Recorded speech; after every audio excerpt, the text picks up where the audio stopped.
Hello all students, today class about fourth semester of BTC. This is our lecture 10. आज आपकी जो है class 10 start कर रही हूँ मैं। और पेपर सेकेंड आपका जैसे कि आपको पता है शैक्षिक प्रबंधन एवं प्रशासन पे टॉपिक स्टार्ट करने से पहले मैं आप लोगों को बता दूँ कि अभी तक हमारे जो है 9 लेक्चर्स कंप्लीट हो गए हैं। उन 9 लेक्चर्स में जितना भी टॉपिक मैंने आप लोगों को क्लियर कराया है उसको आप लोग अपनी लैंग्वेज में एक नोटबुक में लिखते चलिएगा, ठीक है। तो स्टार्ट करते हैं हम लोग आज का टॉपिक। इससे पहले प्रीवियस क्लास मैंने आप लोगों को लेक्चर 9 में आप लोगों को ग्राम शिक्षा समिति के बारे में पढ़ाया था, जिसके बारे में मैंने आप लोगों को बताया था कि क्या होती है ग्राम शिक्षा समिति तथा इसके क्या क्या कार्य हैं तथा जो है इस समिति में कौन कौन जो है सदस्य होते हैं। फिर इसके बाद में आपके अकॉर्डिंग टू योर सिलेबस इसमें आपका मेंशन है ग्राम शिक्षा समिति के बाद में शिक्षक अभिभावक संघ। अब हम लोगों को क्या पढ़ना है? शिक्षक अभिभावक संघ। तो आज देख लेते हैं हम लोग क्या होता है शिक्षक अभिभावक संघ, डिस्कस करते हैं इसके बारे में। इसमें लिखा हुआ है कि विद्यालय प्रबंधन में सक्रिय सामुदायिक सहयोग व प्रतिभाग सुनिश्चित करने हेतु शिक्षक अभिभावक संघ की अवधारणा शिक्षा में किया गया है। ग्राम शिक्षा समिति की देख रेख में गठित विद्यालय के शिक्षक एवं अभिभावकों का एक संगठन है। अब देखिए इसमें हमें 2-3 चीज़ें क्लियर हो रही हैं। सबसे पहले तो यह बात क्लियर हो रही है इसमें कि इसकी जो है अवधारणा किस लिए की गई थी, शिक्षक अभिभावक संघ की अवधारणा किस लिए की गई थी, किस उद्देश्य से की गई थी। तो यहाँ लिखा हुआ है आपकी कि जो हमारा विद्यालय का जो मैनेजमेंट है उसको जो है अच्छे तरीके से चलाने के लिए और इसमें जो है सहयोग पाने के लिए सामुदायिक इस चीज़ को सहयोग पाने के लिए और इसको सुनिश्चित करने के लिए इसकी जो है अवधारणा की गई। किसकी अवधारणा? अभिभावक संघ की। शिक्षक अभिभावक संघ की अवधारणा किस लिए की गई? विद्यालय मैनेजमेंट को सुचारू रूप से चलाने के लिए तथा इसमें जो जो चीज़ें जो हैं की आवश्यकता पड़ती है उनमें जो है पार्टिसिपेट की आवश्यकता पड़ी थी, इसलिए जो है शिक्षक अभिभावक संघ की अवधारणा की गई थी। और ये किसके अंतर्गत की गई थी? तो यहाँ लिखा हुआ है ग्राम शिक्षा समिति की देखरेख में इसकी जो है अवधारणा की गई थी। किसकी? शिक्षक अभिभावक संघ की, ठीक है। इस संघ का चयन ग्राम शिक्षा समिति व ग्राम पंचायत की बैठक में किया जाता है। इसका जो है इस संघ का जो चयन होता है वो किसके अंतर्गत होता है, किसकी बैठक में हुआ था? ग्राम शिक्षा समिति के अंतर्गत में किया जाता है। यह संघ अभिभावकों को विद्यालय के महत्वपूर्ण निर्णयों एवं क्रियाओं में भाग लेने का अवसर प्रदान करता है। यह जो संघ है शिक्षक अभिभावक संघ, इसमें जो है जो पेरेंट्स होते हैं उन लोगों को इम्पोर्टेंट्स जो भी तथ्य होते हैं तथा जो है कोई भी क्रिया करनी है या कोई भी कार्यक्रम है उसमें पार्टिसिपेट करने के लिए इनको जो है अवसर प्रदान किया जाता है। किसे? पेरेंट्स को। तो हम थोड़ा सा इसमें ये चीज़ और डिस्कस कर लेते हैं कि इसमें जो है जैसे कि मैंने आप लोगों को बताया ग्राम शिक्षा समिति में प्रधान आपका कौन वो आपका जो इसमें अध्यक्ष कौन होता है?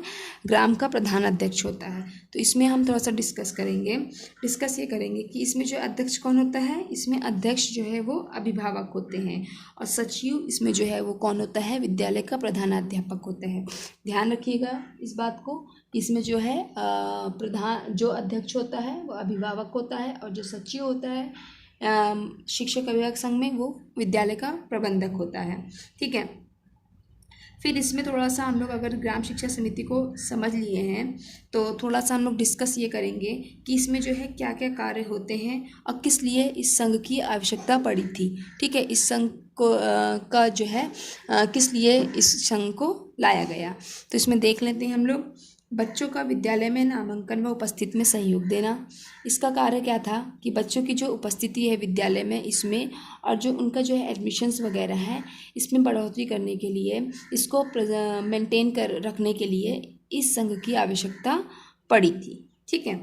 और फिर दूसरा इसमें टॉपिक अगर हम कह लें तो गुणवत्ता पर जो भी है गुणवत्ता परक शिक्षा हेतु परामर्श देना, ठीक है। एक शिक्षा को पॉजिटिव वे में ले जाने के लिए परामर्श की आवश्यकता होती है। तो यह परामर्श जो है गुणवत्ता परक जो परामर्श है वो कहाँ से मिलेगा? हमारा जो है वो शिक्षक अभिभावक संघ से। तो इसमें जो समिति बैठक होती है उसमें क्या मिलता है? इसके अंतर्गत हमें मिलता है कि इसमें जो पेरेंट्स हैं वो हमें क्या देते हैं, वो हमें सलाह देते हैं, मशवरा देते हैं, परामर्श देते हैं। ठीक है। थर्ड टॉपिक हम इसमें जो है डिस्कस करेंगे। इसमें थर्ड टॉपिक हमारा आ जाएगा शिक्षण अधिगम कठिनाइयों का निवारण करना व परामर्श देना। जो भी शिक्षण अधिगम है, जो भी लर्निंग के इसमें जो भी चीज़ें हमें आवश्यकता पड़ रही है, जिन भी कार्यों की आवश्यकता पड़ रही है, जो भी कठिनाइयाँ सामने आ रही हैं, उसका निवारण करने के लिए शिक्षक अभिभावक संघ समिति यह कार्य करता है। ठीक है। विद्यालय विकास में सहयोग देता है। विद्यालय का विकास जो भी होता है, विद्यालय का विकास में सहयोग देता है। कौन देता है? शिक्षक अभिभावक संघ जो होता है वो विद्यालय विकास में जो है सहयोग देता है। ठीक है। इसके बाद में अगर हम लोग देख लें कि शिक्षक अभिभावक संघ में जो है इसके उद्देश्य क्या हैं, तो उद्देश्य पे भी आज हम थोड़ा सा चर्चा कर लेते हैं। विद्यालय, फर्स्ट पॉइंट आप लोगों को मैं बताऊंगी उद्देश्य के अंतर्गत, विद्यालय समुदाय तथा घर में बच्चों के हितों को प्रोन्नत करना। जो विद्यालय समुदाय है और घर है उसमें जो है बच्चों के हित के लिए जो है वर्क करना।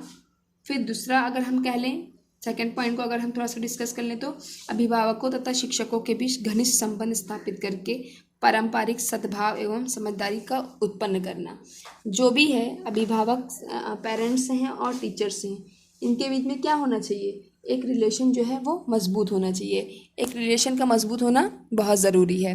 किसके अंतर्गत? अगर कोई भी समिति बैठ रही है, मैंने आप लोगों को बहुत स्टार्टिंग में बताया था, समिति के बारे में बताया था, ओनली समिति मैंने जब आप लोगों को पढ़ाया था उसमें मैं आप लोगों को बताई थी कि आपस में जो है पारस्परिक मतलब आपस में कोई भी चीज़ की घृणा उत्पन्न नहीं होनी चाहिए। समिति के सदस्यों के बीच में कोई भी चीज़ें हैं समिति के सदस्यों के बीच में आपस में जो है निगेटिव बातें नहीं आना चाहिए, पॉजिटिव बातें ही रहनी चाहिए और इनका आपस में सहयोग बना रहना चाहिए। ठीक है।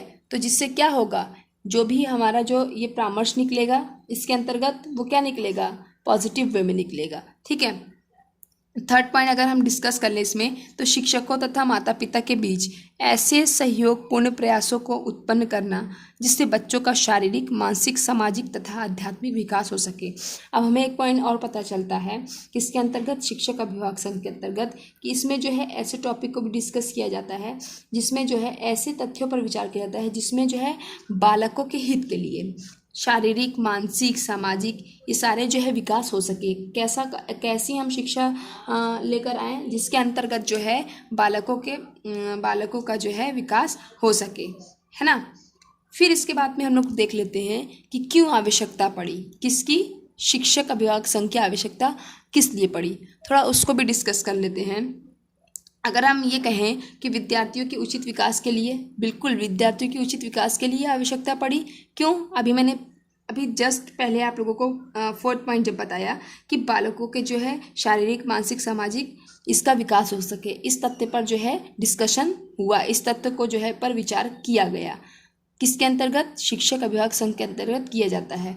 तो ऑब्वियस सी बात है, जब बालक के शारीरिक, मानसिक, सामाजिक, आध्यात्मिक विकास के बारे में चर्चाएं होंगी, इसको लेकर जो है सोचा जाएगा, तो ऑटोमेटिकली जो है उनका विद्यार्थियों का उचित विकास होगा कि नहीं होगा। और प्लस पॉइंट ये होगा कि शिक्षक और अभिभावकों के बीच जो है सहयोग का एक जो संबंध है वो मजबूत होगा, घनिष्ठ संबंध होगा, जो होंगे आपस में रिलेशन जो है अच्छे होंगे, है ना। जिसके लिए जो है संघ की स्थापना की जाती है, इसी के लिए जो है संघ की स्थापना की जाती है। अगर आपसे पूछा जाए पेपर में शिक्षक अभिभावक संघ की आवश्यकता क्यों पड़ी, तो हम लिख सकते हैं कि विद्यार्थियों के विकास के लिए, विद्यार्थियों के उचित विकास के लिए तथा शिक्षक तथा अभिभावक के संघ को घनिष्ठ करने के लिए, है ना। फिर इसके बाद में थोड़ा सा और डिस्कस में करूँगी आप लोगों को कि इस संघ के द्वारा क्या हुआ कि अभिभावकों को विद्यालय के महत्वपूर्ण निर्णयों एवं क्रियाओं में भाग लेने का अवसर भी मिला, बिल्कुल मिला। फिर इसके बाद में संघ की सम्मिलित सभाओं के द्वारा विद्यालय तथा समाज एक दूसरे के निकट आते हैं। जब एक विद्यालय और समाज जो है एक दूसरे के निकट किसके द्वारा आएंगे? शिक्षक अभिभावक संघ के द्वारा। ठीक है। तो इस प्रकार अगर हम कह सकें कि इस प्रकार निम्नलिखित कारणों से संघ की स्थापना करना अत्यंत आवश्यक है। निम्नलिखित रीज़न क्या है उसको भी थोड़ा सा डिस्कस में कर दे रही हूँ आप लोगों को। विद्यार्थियों को समझने के लिए, है ना, बिल्कुल। विद्यालय तथा समाज के बीच की दूरी को कम करने के लिए, थर्ड में आप लोगों को बताऊंगी अच्छा अनुशासन स्थापित करने के लिए। फोर्थ है अध्यापकों कार्यों को प्रोत्साहन करने के लिए, ठीक। और विशेष परिस्थितियों में बालक के उचित निर्देशन के लिए। तो ये सारी चीज़ों को आज मैं डिस्कस की हूँ आप लोगों को शिक्षक अभिभावक संघ के लिए। इसमें भी एंड अगर हम लास्ट में अगर हम पूरा अगर इसका निचोड़ निकालें इस टॉपिक का, तो यही निकलता है कि बालकों के हित के लिए, विद्यार्थियों के हित के लिए, टीचरों का सहयोग के लिए तथा जो है विद्यालय के विकास के लिए, और उसके साथ साथ जो है शिक्षक में गुणवत्ता सुधार के लिए एक शिक्षा को कैसे आगे बढ़ाया जाए, शिक्षा में जो है कैसे नई नई चीज़ों को इंक्लूड किया जाए तथा विद्यार्थियों का विकास किस तरीके से हो सके, ये सब चीज़ों का कॉन्सेप्ट करके जो है शिक्षक अभिभावक संघ की स्थापना की गई। तो शिक्षक अभिभावक संघ में क्या क्या होता है मैंने आप लोगों को बताया, क्या उद्देश्य है ये भी मैंने आपको बताया, और क्या होता है ये भी मैंने आप लोगों को बताया। तो आई थिंक आप लोग शिक्षक अभिभावक संघ समझ गए होंगे। अगर कभी भी आप भी इम्पॉर्टेंट है, आपके पेपर में आएगा, आ सकता है और आएगा भी, ये मैं कह रही हूँ। नेक्स्ट हम लोग अगर हमारा शिक्षक अभिभावक संघ डिस्कस हो गया है, इससे पहले मैंने आप लोगों को ग्राम शिक्षा समिति डिस्कस किया, तो इसके बाद में मैं आप लोगों को सिलेबस के अकॉर्डिंग ही जो भी टॉपिक आप लोगों का है वो मैं आप लोगों को डिस्कस करूँगी। वैसे बता दूँ, इसके बाद में आप लोगों का मातृ शिक्षक संघ है, शिक्षक अभिभावक संघ डिस्कस हो गया, तो इसके बाद में आप लोगों के सिलेबस के अंतर्गत है मातृ शिक्षक संघ, उसको हम लोग नेक्स्ट क्लास में डिस्कस करेंगे। समझ गए आप लोग किस लिए होता है शिक्षक अभिभावक संघ? विद्यार्थियों के विकास के लिए, और तथा जो है टीचर और अभिभावक के बीच जो है संबंध अच्छे रखने के लिए, और तथा समाज विद्यालय के विकास के लिए, शिक्षा में गुणवत्ता सुधार के लिए शिक्षक अभिभावक संघ की स्थापना की गई। किसके अंतर्गत की गई? ग्राम शिक्षा समिति के अंतर्गत की गई। इसका अध्यक्ष कौन है? इसका अध्यक्ष मैंने आप लोगों को बताया, इसके अध्यक्ष जो होते हैं वो अभिभावक होते हैं, है ना। ये सारी चीज़ें मैं आप लोगों को डिस्कस कर दी हूँ। मिलती हूँ नेक्स्ट क्लास में। आज तक के लिए थैंक यू क्लास।